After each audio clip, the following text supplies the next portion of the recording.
Halo semuanya, perkenalkan nama aku Auliana Nabila Fatihah, aku dari Prodi Perpustakaan Sains dan Informasi, NIM 25060711073. Sebelumnya di sini aku akan menjelaskan atau mempresentasikan tentang komputer atau nama lain Introduction to Computer, yaitu mengenalkan tentang komputer. Kita bahas apa sih itu komputer. Komputer adalah perangkat elektronik yang memproses data menjadi informasi menggunakan instruksi tertentu. Jadi komputer ini sebagai alat untuk mengubah data menjadi informasi. Kemudian data dan informasi. Data adalah input mentah yang diproses, kemudian informasi adalah hasil dari pemrosesan data. Jadi data itu belum bisa diterima jika belum diproses menjadi informasi. Kemudian bagian-bagian komputer. Bagian komputer ini ada 5 bagian. Yang pertama yaitu input, yang kedua output, yang ketiga sistem, yang keempat penyimpanan, yang kelima komunikasi. Yang pertama, input ini adalah data yang dimasukkan ke dalam komputer. Kemudian, yang kedua output. Output ini adalah hasil pemrosesan data, hasil dari input tadi. Yang ketiga sistem. Sistem adalah gabungan komponen yang bekerja sama untuk memproses data. Kemudian penyimpanan. Ini berfungsi untuk menyimpan data yang pastinya.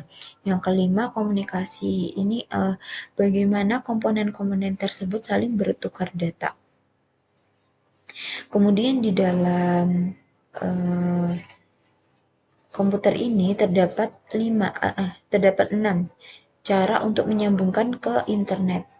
Yang pertama yaitu ada dial-up modem, yaitu kita dari komputer menyambung ke internet menggunakan modem dial-up. Kemudian yang kedua digital subscriber line atau DSL. Jadi komputer ini menyambungkan ke internet menggunakan DSL ini yang mana terhubung ke saluran telepon dari kantor pusat. Kemudian yang ketiga fiber to the home atau FTTH, yaitu menggunakan kabel serat optik yang langsung terhubung ke rumah-rumah. Ini biasanya digunakan di sistem Indonesia sekarang. Kemudian yang keempat cellular radio network, yaitu menggunakan menara seluler dan gelombang radio untuk mengirim dan menerima data. Jadi mereka ini membangun menara seluler dan gelombang radio untuk mengirim dan menerima data itu tadi. Kemudian yang kelima ini penyedia layanan internet nirkabel, yaitu menggunakan gelombang radio tanpa menggunakan kabel fisik. Hampir mirip dengan cellular radio network, tapi bedanya di sini mereka tidak menggunakan menara seluler. Jadi mereka langsung mengirimkan dengan gelombang radio. Kemudian yang terakhir yaitu layanan internet satelit. Jadi kita menghubungkan internet itu dari satelit di e-orbit untuk mengirim sinyal internet ke piringan satelit di bumi. Jadi ini menurutku tipe menghubungkan internet yang paling besar yaitu menggunakan yang nomor 6 ini, yaitu menggunakan satelit dan dikirimkan kepada piringan satelit di bumi. Kemudian di dalam komputer ini terdapat yang namanya domain name, IP address, dan fungsi dan DNS. Domain name ini apa? Domain name itu merupakan nama yang mudah diingat dan dibaca oleh manusia, seperti winmalang.ac.id. Nah, seperti itu. Kemudian IP address ini merupakan serangkaian angka yang berfungsi sebagai identifikasi unik untuk setiap perangkat di jaringan komputer.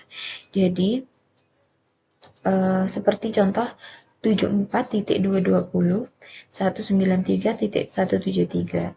Kemudian apa hubungannya antara domain name dan IP address ini? Yaitu ada yang namanya DNS. DNS di sini yaitu berfungsi untuk menerjemahkan atau mengubah domain name ini menjadi IP address supaya bisa kedetek di jaringan komputer. Soalnya setiap jaringan ini memiliki IP address atau memiliki kode serangkaian angka. Kemudian www dan internet. www ini adalah biasanya ada di komputer ya. Internet ini adalah sistem jalan raya. Sedangkan www adalah layanan pengiriman paket yang menggunakan jalan raya.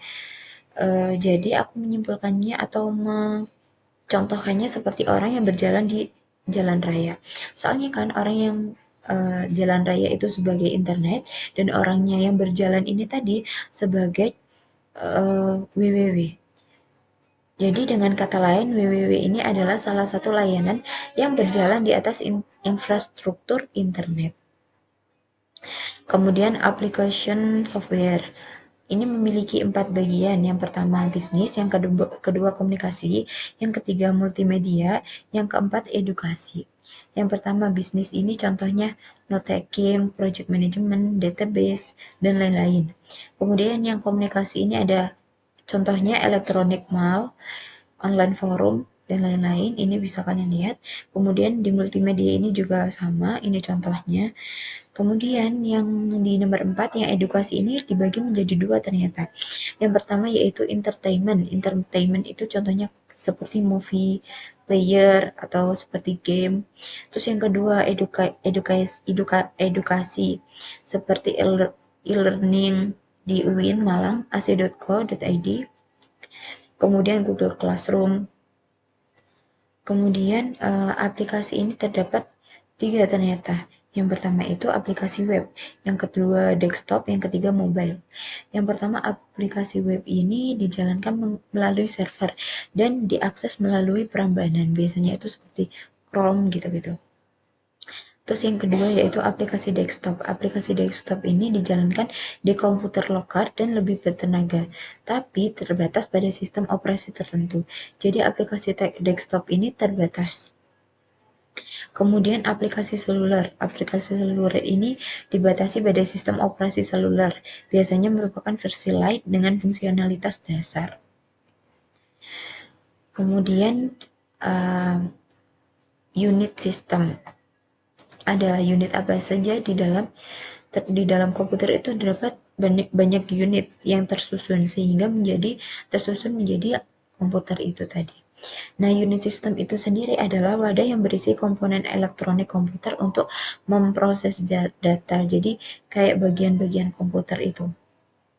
Kemudian unit sistem ini dibagi menjadi 2 yaitu komponen internal dan perangkat keras. Komponen internal itu biasanya terdiri dari CPU, terdiri dari RAM. Nah, RAM ini adalah untuk penyimpanan sementara, seperti penyimpanan yang ada di drive seperti itu.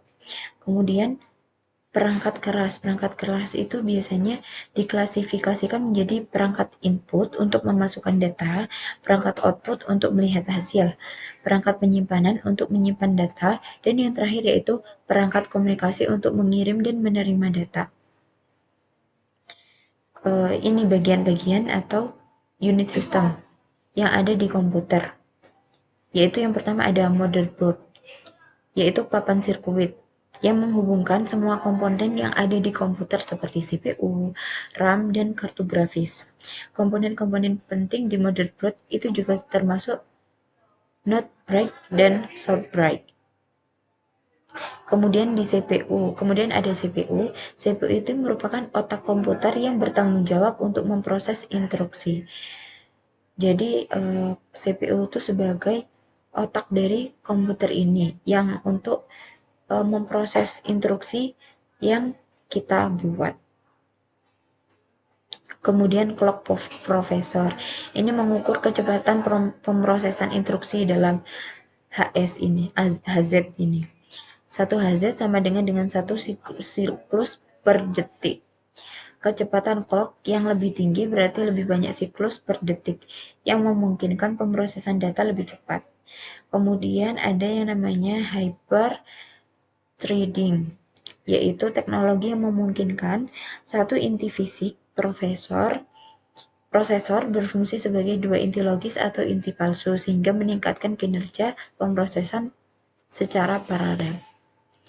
Kemudian ada yang namanya multiprosesor. Multiprosesor ini adalah sistem yang menggunakan lebih dari satu unit pemrosesan menggunakan CPU untuk meningkatkan kinerja. Kemudian gambar tersebut menunjukkan sebuah server dengan beberapa prosesor ini tadi. Kemudian multi-inti ini adalah prosesor yang memiliki dari 1 unit logika atau aritmatika. Gambar tersebut menunjukkan detail dari prosesor Intel Core i7 sama dengan 3960X yang memiliki 6 inti CPU dan cache L3 bersama. Nah, cache L3 ini digunakan bersama oleh semua inti CPU.